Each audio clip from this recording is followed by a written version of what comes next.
Merci Michel pour le clap, merci Michel, merci Phébé et merci Virginie, vous êtes tous là. Merci pour tous les auditeurs. Nous sommes heureux d'accueillir aujourd'hui sur Je suis née 3 fois Solène, souvenez-vous, botaniste, herboriste, passionnée, vodkalophile, chimiste, et j'en passe à des meilleurs. Sûrement des choses que nous ne connaissons pas encore. Aujourd'hui, nous aimerions aborder avec Solène une plante qui a fait polémique il y a quelques années, une plante qui est absolument passionnante, l'Artemisia annua. Moi, je suis vraiment très contente que tu nous parles de cette plante pour plusieurs raisons, parce que j'ai un papa qui a eu le paludisme. Ah oui. Et donc, tu pourras nous parler de son expérience. Voilà. J'ai une amie qui en prenait un peu trop alors qu'elle me disait qu'elle voulait être enceinte. Aïe. Aïe. Et donc, voilà, j'ai rencontré plusieurs fois l'Artemisia et j'ai la chance aussi de goûter régulièrement un très très bon kombucha où il y a de l'Artemisia dedans. Vous devinez d'où il vient, pour ceux qui connaissent, voilà. Alors, qu'est-ce que tu peux nous dire de l'Artemisia qui est quand même assez incroyable en termes de... Alors, c'est dans la grande famille déjà des armoises, même famille que l'absinthe, avec des côtés très, très, très amers et très...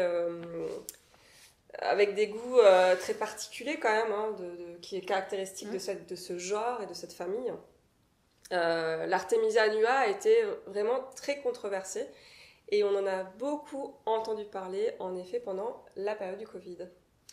Alors pourquoi ? Parce qu'en fait c'est une plante qui a été utilisée à Madagascar pour soigner justement le paludisme et on s'est rendu compte qu'elle était aussi efficace pour soigner les virus, les virus tels que justement le virus du Covid.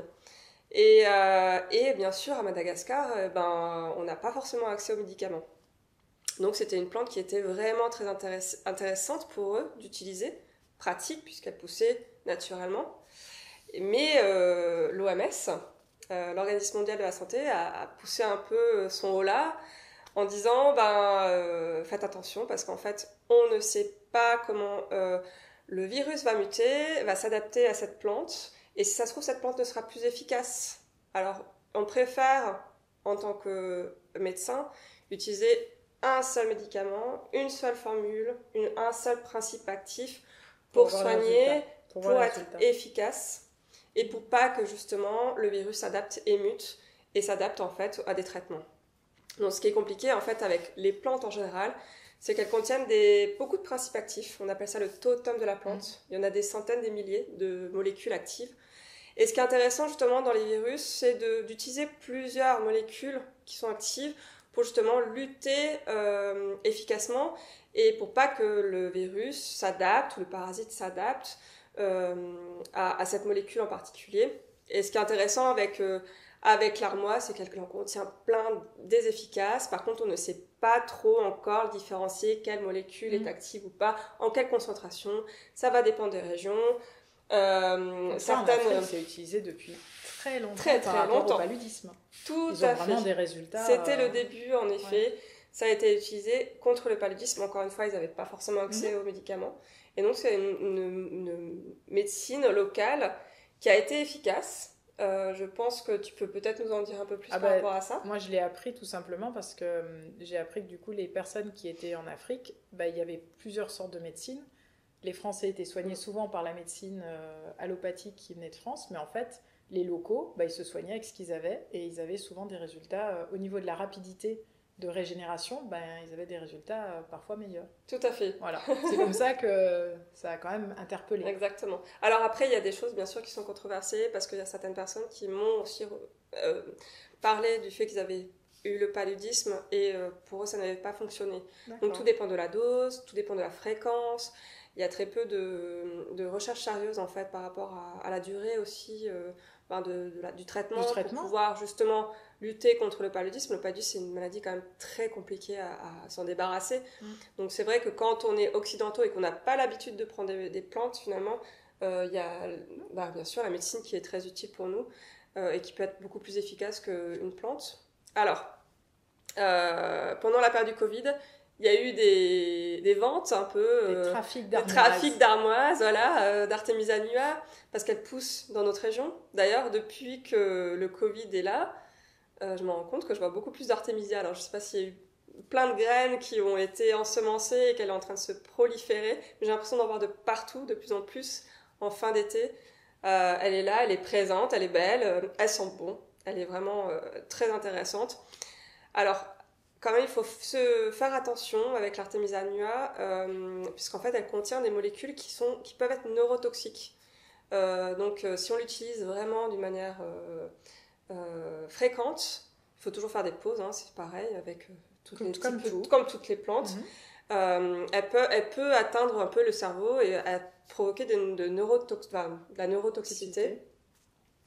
C'est ce qui s'est passé d'ailleurs avec l'absinthe. Hein. L'absinthe, par exemple, avec la boisson assez connue, l'absinthe, qui s'appelle aussi la fée verte, qui a été assez utilisée pendant la période des Lumières, avec Voltaire.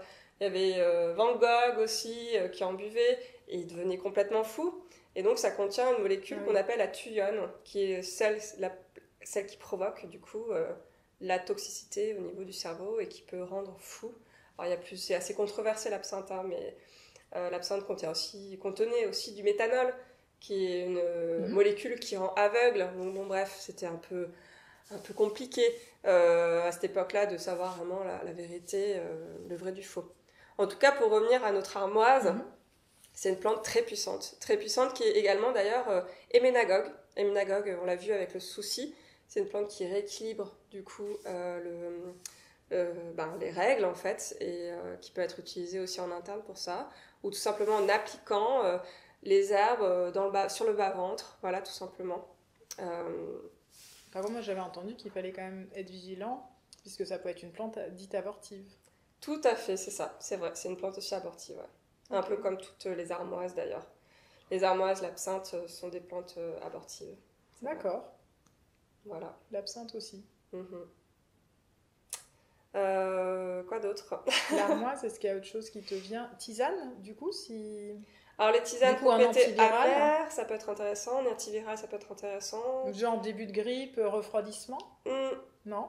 Je l'utiliserai pas non plus d'une manière trop conséquente, parce qu'en fait, comme il y a le côté neurotoxique, je ferai attention quand même à la manière dont j'utilise. Et j'utiliserai seulement pour lutter contre la Covid, par exemple. Ah oui, d'accord, voilà. Carrément. De manière plus spécifique encore. Tout à fait, c'est ça. Et tisane antigrippale, t'as un truc à nous donner? Alors, pour la grippe, il faut travailler sur l'immunité. Donc, tout ce qui est vitamine C, c'est très bien. Tout ce qui est plantes qui sont riches en vitamine C. Voir cynorhodon.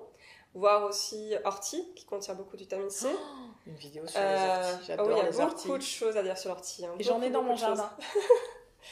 Et il y a également, qu'est-ce que je voulais dire? Ah oui, le sureau. Le sureau est une grande plante de l'immunité qui peut lutter contre les rhumes et les refroidissements, qui est fébrifuge. L'inflorescence ou la feuille? Les deux. Ah, les deux. Et le vrai... Pas la feuille, pardon, les fruits. Les baies. Les baies donc et le les sureau, fleurs. Le grand sureau, pas l'arbuste. Parce que je sais qu'il y a un faux sureau. Alors, c'est le faux sureau, ça s'appelle le sureau yèble. Okay. C'est une herbacée. Et l'arbuste, l'arbre ou l'arbuste, c'est le Sambucus nigra, le sureau noir. Mais comment tu les différencies? Alors, ça dépend il y en a qui a du bois, donc c'est le sureau arbuste, le sureau noir est un arbre, donc il va faire du bois, il va faire une écorce, alors que le sureau yèble, le faux sureau, est une herbacée, il ne va jamais faire d'écorce. Ah bah parfait. Voilà. Non, parce que je dis ça parce que j'ai ramassé il y a quelques années, très fière de moi, pour faire du sirop de sureau. Et j'ai envoyé heureusement la photo à un ami qui m'a dit c'est du faux sureau. Heureusement. Et effectivement, ça ressemblait vraiment à du sureau, mais c'était l'herbacée en fait. Ouais, exactement. Fémé nous demande à juste titre, y a-t-il des variétés d'artémisia? Il y en a tellement, des armoises, il y en a tellement. Alors, celle qu'on connaît le plus en ce moment, c'est l'Artemisia annua. Hein. Il y a l'Artemisia officinale aussi. Et que nous trouvons en sauvage? Qu'on peut trouver en sauvage. Il y a l'Artemisia des frères Verlot. Alors, elles peuvent être un peu substituées l'une à l'autre, plus ou moins au niveau des effets amers et des effets héménagogues, un peu substituées l'une à l'autre. Mais il y en a beaucoup des Artemisia. Ouais. Merci beaucoup et portez-vous bien. Pas trop d'absinthe ce soir, vous l'aurez compris. Beaucoup de joie de vivre, beaucoup d'eau surtout. Oui. Et des plantes de temps en temps avec beaucoup de joie et de plus en plus de perspicacité avec Solène. Merci Solène, Merci à bientôt beaucoup. sur Je suis née 3 fois.